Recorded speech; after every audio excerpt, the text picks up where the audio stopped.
آپ لوگوں نے زمین کیوں دیا یا زمین آپ سے کیسے لی گئی، سوال جواب یہ ہوتا تھا کہ ہم نے ملک کے لیے قربانی دی ہے، کیونکہ دے ور سارٹ آف ٹولڈ دیٹ کہ ان کی زمین جائے گی، ڈیم بنے گا تو ملک کا بہت بھلا ہوگا، جو کہ اس ملک میں ان کو یہ سمجھ آئی تھنک اب ہو رہی ہے کہ اس ملک میں تو وہ بندے بھی کاؤنٹ نہیں ہو رہے ہیں جس ملک کے لیے انہوں نے قربانی دی ہے.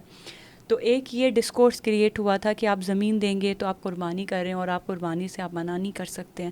دوسرا یہ ہوا تھا کہ ایک land acquisition act colonial times میں 1800s میں ہوا تھا کہ اگر انگریز حکومت کو پورے برصغیر میں زمین چاہیے کسی بھی ڈیولپمنٹ کے لیے، کچھ بھی کے لیے، تو وہ کیسے لیتے ہیں؟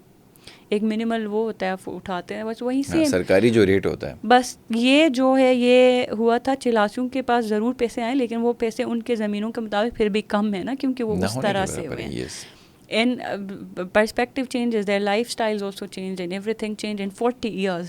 پھر انڈیا کے اندر جب ڈیمز بنی، نرمدا ڈیم کے اوپر جتنے بھی یہ سروکر ڈیم کی local right and anti dam ان موومنٹس چلی، پوری دنیا میں چلتی. Dams is a transnational issue in the world, تو پوری دنیا میں یہ چلی. تو انڈیا کا جو یہ ایکٹ ہے آف لینڈ ایکوزیشن وہ ریفارم ہوا کہ وہ لوگ کہیں گے کہ نہیں، انڈیجنس لوگوں کو ہم پارٹیسپیٹ کریں گے. تو ہر طرح سے ایک ڈیولپمنٹ پروجیکٹ کو یہ لوگ چاہ رہے ہیں کہ وہ زیادہ سے زیادہ لوکلی ایکسیپٹیبل ہو، زیادہ سے زیادہ لوکل لوگ فیسیلیٹیٹ ہوں.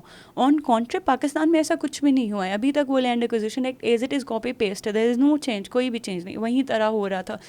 تو لینڈز لی گئی ہیں. لینڈز میں آپ کا ایسا نہیں ہے کہ ہم کوئی 2 کنال 3 کنال زمین کی بات کر رہے ہیں، پورے پورے گاؤں جا رہے ہیں، پورے پورے آبادی ایگریکلچرل لینڈ. میں تھوڑی سی اس میں ایڈ کروں نا، 2.5 لاکھ کنال سے زیادہ 2,60,000 کنال زمین وہاں پہ گئی ہے، اور اس میں 4,500 گھر گئے ہیں. اور اس کے اندر بھی ہمارے پاس ایگریکلچر لینڈ نہیں ہے، ہم اس کا رونا بھی روتے ہیں. 22,000 کنال وہ لینڈ ہے جو ایگریکلچر تھی، وہ اس میں چلی گئی. ایگزیکٹلی پورے گلگت بلتستان میں سب سے کم اماؤنٹ میں ہمارے پاس ایگریکلچرل لینڈ.